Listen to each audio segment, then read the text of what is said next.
नमस्कार, मैं रूपक। नमस्कार, मैं अपेक्षा। आज हम गणेश आराधना की बात करने वाले हैं।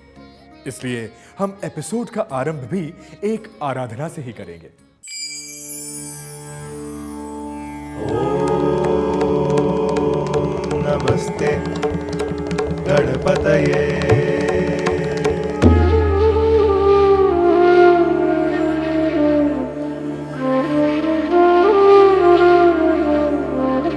त्वमेव प्रत्यक्षं तत्त्वमसि, त्वमेव केवलं कर्तासि, त्वमेव केवलं कर्तासि, त्वमेव केवलं हर्तासि, त्वमेव सर्वं खल्विदं ब्रह्मासि। एकदन्ताय विद्महे वक्रतुण्डाय धीमहि तन्नो दन्ती प्रचोदयात्। एकदन्तचतुर्हस्तं पारामं कुशिधारिणं रदं च वरदं च हस्ते बिभ्राणं मूषकध्वजं रक्तं लम्बोदरं शूर्पकर्णकं रक्तवाससम्।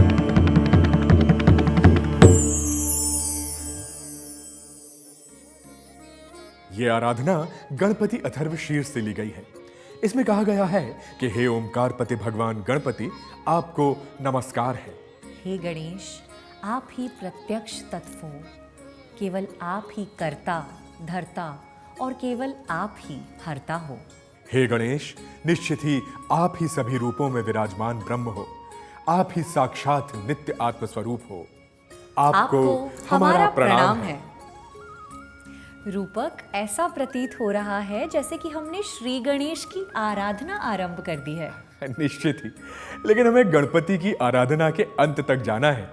तो गणपति आराधना के विकास को समझने के लिए आइए श्री गणेश करते हैं उस श्रृंखला के एक नए अंक का, जिसका नाम है महागणाधिपति गणेश। आदि अनादि संस्कृति की विजय यात्रा।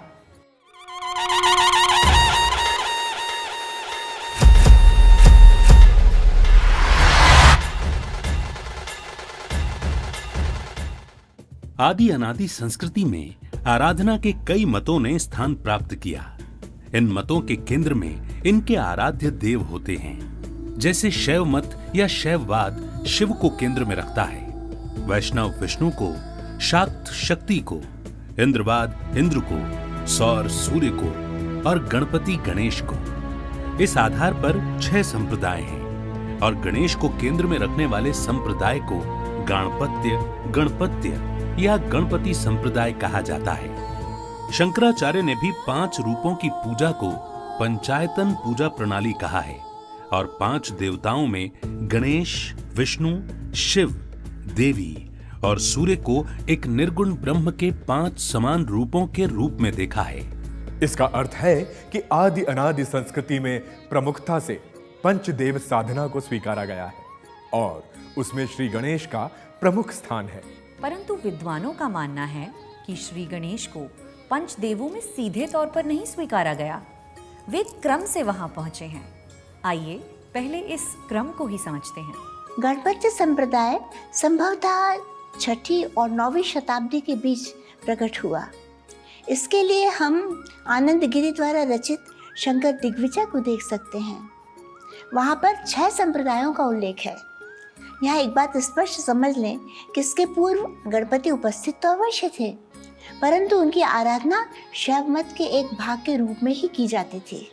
ये ठीक भी लगता है, क्योंकि भगवान गणपति शिव और पार्वती के पुत्र हैं और उनके परिवार में ही उनकी पूजा होनी चाहिए। तो बाद में जब उनके कार्यों का प्रभाव बढ़ा होगा, वे प्रमुख देवों में आए होंगे। पौराणिक दृष्टि से भी उन्होंने गणपति का पद एक प्रतियोगिता के माध्यम से ही प्राप्त किया था। बाद में जैसे जैसे गणपति का प्रभाव बढ़ा, उनको शिव परिवार से पृथक स्थान मिलने लगा। वे शिव पार्वती के पुत्र और द्वार के रक्षकगण से पृथक होकर अप्रथम पूज्य हो गए थे और उनको समर्पित मंदिरों का निर्माण होने लगा। इसका उदाहरण तमिलनाडु में 7वीं शताब्दी में निर्मित उच्च पिल्लैयार मंदिर है जो गणेश जी को समर्पित है। यहाँ एक बात और आपको जाननी चाहिए कि पिल्लैयार को द्रविड़ भाषा में हाथी से जोड़ा जाता है और पल्लू या पेल्ला का शाब्दिक अर्थ दंत और विशेषकर हाथी दांत से होता है। इसका अर्थ है कि उस समय गणपति गजपति और एकदंत के रूप में स्वीकार लिए गए थे। बिल्कुल। रूपक, जैसा कि हमने देखा, गणपत्य संप्रदाय तो गणपति को परब्रह्म के रूप में पूजता था, तो गणपति के इतने रूप कैसे बन गए? और सबसे बड़ा प्रश्न, उन्हें तंत्र साधना से कैसे जोड़ा गया? तो अपेक्षा गणपत्य संप्रदाय में भी कई मत उत्पन्न हुए और जहां तक तंत्र साधना की बात है, उसका उत्तर भी इन्हीं संप्रदायों से जुड़ा है। लेकिन इन बातों को ठीक से समझने के लिए हमें एलिस गेटी की ओर जाना होगा।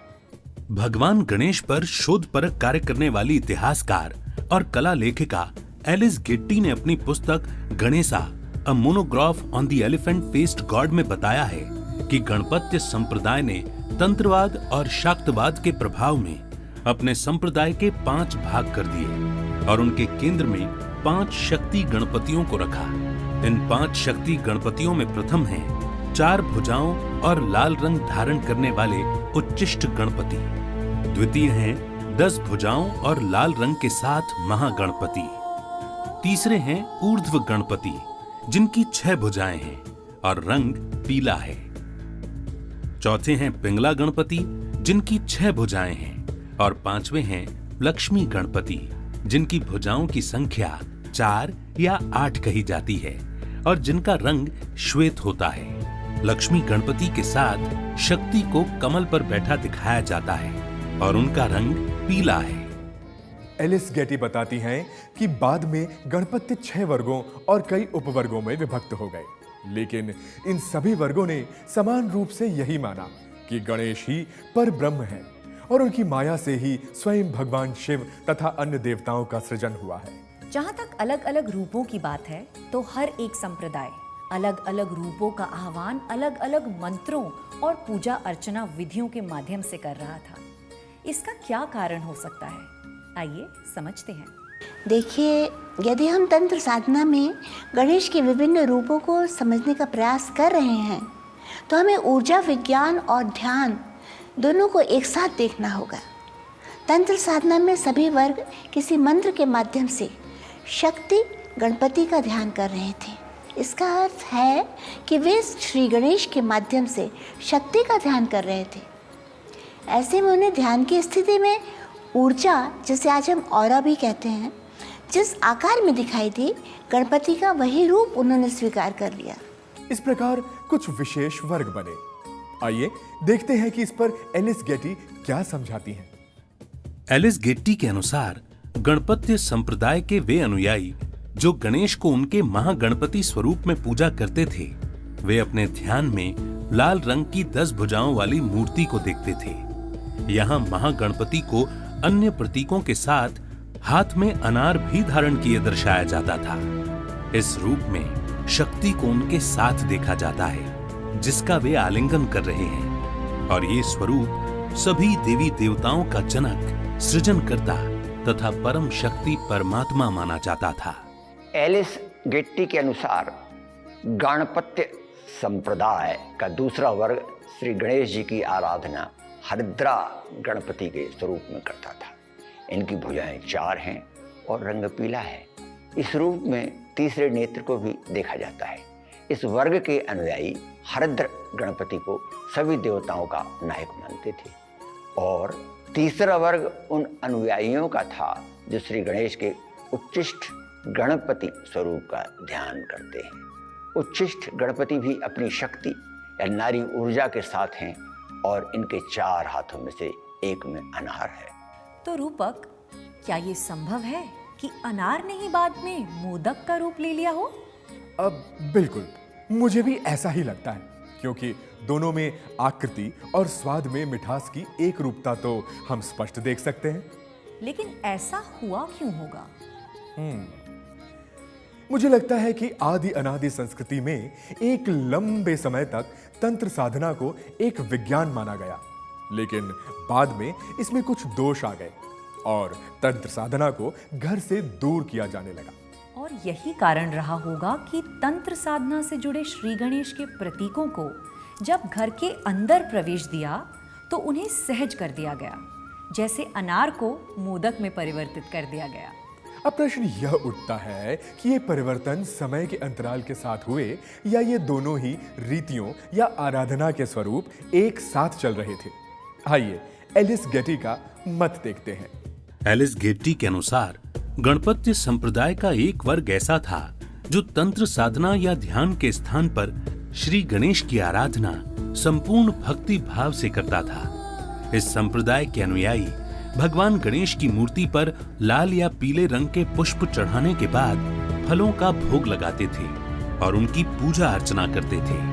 इसका अर्थ यह है कि सभी रीतियां साथ चल रही थीं और कहीं ना कहीं आदि अनादि संस्कृति की विशेषता है कि यहाँ पर ब्रह्म की आराधना के अनेक मत साथ ही फले फूले हैं। बिल्कुल रूपक, ये पूर्णतः सत्य है, लेकिन तंत्र साधना के विषय में मेरी जिज्ञासा बढ़ रही है, क्योंकि उच्चिष्ट गणपति या महागणपति के विषय में मैंने पहले नहीं सुना। क्या इसका वर्तमान परिदृश्य में कोई अर्थ है? तो अपेक्षा मैं दर्शकों को बता दूं कि विद्वानों का मानना है कि मंत्र साधना और तंत्र साधना गुरु के मार्गदर्शन में ही होनी चाहिए, लेकिन हम इसका उपयोग नहीं कर रहे हैं और आदि अनादि संस्कृति के इस विज्ञान को समझने में कोई समस्या भी नहीं है। तो चलिए विशेषज्ञों के माध्यम से अपेक्षा की जिज्ञासा को शांत करते हैं। यदि आप यह समझना चाहते हैं कि तंत्र साधना का प्रयोग क्यों या श्री गणेश के उच्छिष्ट गणपति या महागणपति के रूपों की आराधना क्यों, तो इसके लिए तंत्र साधना के गूढ़ रहस्यों को समझने की आवश्यकता नहीं है। इसको आप श्री गणेश की सहज साधना के कारणों से भी समझ सकते हैं। इसका सरल उत्तर यह है कि भक्त या अनुयायी आराधना के माध्यम से उच्च दिव्य शक्तियों के साथ संवाद करने की इच्छा रखते हैं और जानने वाली बात यह है कि भगवान गणेश इसमें पूर्णतः सहायक है। कुछ विद्वान इसको ऐसे समझाते हैं कि ब्रह्मांडीय शक्तियाँ या परालौकिक शक्तियों की भाषा प्रकाश की भाषा है और मनुष्य उनसे अपनी भाषा में संवाद करता है। ऐसे में यह आवश्यक है कि मानव भाषा प्रकाश भाषा में परिवर्तित हो, तभी संवाद पूर्ण हो, और मानव की भाषा को प्रकाश भाषा में परिवर्तित करने वाले केवल गणपति ही हैं। इसलिए उन्हें हम सर्वप्रथम आह्वान करके बुलाते हैं। एक प्रकार से हम उनको माध्यम बना रहे हैं उच्च शक्तियों से जुड़ने के लिए। यही कारण है कि सभी संप्रदायों ने उन्हें प्रथम पूज्य माना। ओम गम गणपते नमः, ओम गम गणपते। ये तो कमाल है। यदि ऐसा समझेंगे तो स्पष्ट समझ आता है कि हम आराधना के सभी स्वरूपों में श्री गणेश को सबसे पहले क्यों आमंत्रित कर रहे हैं और क्यों उनके आह्वान के बिना किसी भी देव की पूजा नहीं होती। बिल्कुल सत्य यह है कि तंत्र साधना में इसको बहुत गहराई से समझाया गया है और इसका उपयोग किया गया है। अब हम तंत्र साधना में श्री गणेश की उपस्थिति को तंत्र विज्ञान में उपयोग होने वाले यंत्रों की दृष्टि से देखते हैं। मुझे लगता है कि इसके बाद हमारी जानकारी और स्पष्ट हो जाएगी। एलिस गेटी ने अपनी पुस्तक में समझाया है कि बैठी हुई मुद्रा में गणेश का धार्मिक स्वरूप स्तूप के समान यंत्र को व्यक्त करता है। यदि हम श्री गणेश के पैरों को देखें तो एक आयत दिखाई देता है। इसके बाद जब हम गोल बड़े पेट को देखते हैं तो हम एक वृत्त देख सकते हैं और इसके पश्चात दांत, मुख तथा सूंड के ऊपरी हिस्सों को मिलाकर एक त्रिभुजाकार आकृति की कल्पना की जा सकती है। मस्तक पर अर्धचंद्र तथा प्रज्वलित ज्वाला या अर्धचंद्र तिलक और तीसरी आंख के स्वरूप को एक साथ देखें तो एक झंडे की आकृति उभरती है।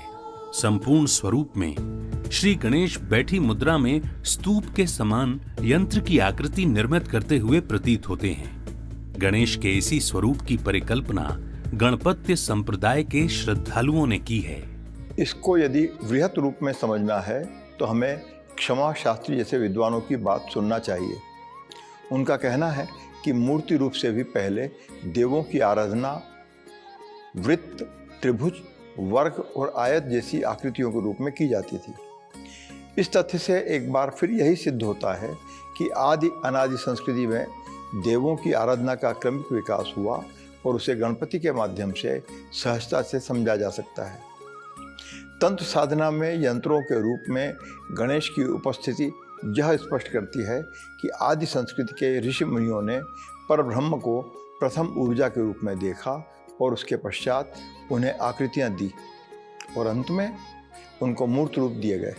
रूपक, श्री गणेश की आराधना के विकास को समझते हुए ऐसा लग रहा है कि हम सभी देवों की आराधना का क्रम समझ रहे हैं। और अभी तो हम श्री गणेश की आराधना के विकास में केवल तंत्र साधना तक पहुंचे हैं। अभी तो योग साधना और मूर्ति पूजा और उसमें भी एक विशेष स्वरूप पर हमें चर्चा करनी है। विशेष स्वरूप? श्री गणेश के उस स्वरूप का नाम है स्वयंभू। यहाँ मेरा एक प्रश्न है कि स्वयंभू स्वरूप तो शिव जी के साथ जोड़कर देखा जाता है, तब वो गणपति का स्वरूप कैसे? अपेक्षा, सारे प्रश्न अभी पूछ लोगी तो हम अगले अंक में क्या करेंगे? अरे हाँ, मेरे सारे सवालों के उत्तर जानेंगे, लेकिन उसके लिए आपको देखना होगा कल का अंक हमारे साथ, केवल वीर भारत पर। तब तक के लिए अपना ध्यान रखिए और देखते रहिए महागणाधिपति गणेश, आदि अनादि संस्कृति की विजय यात्रा। अभी के लिए नमस्कार।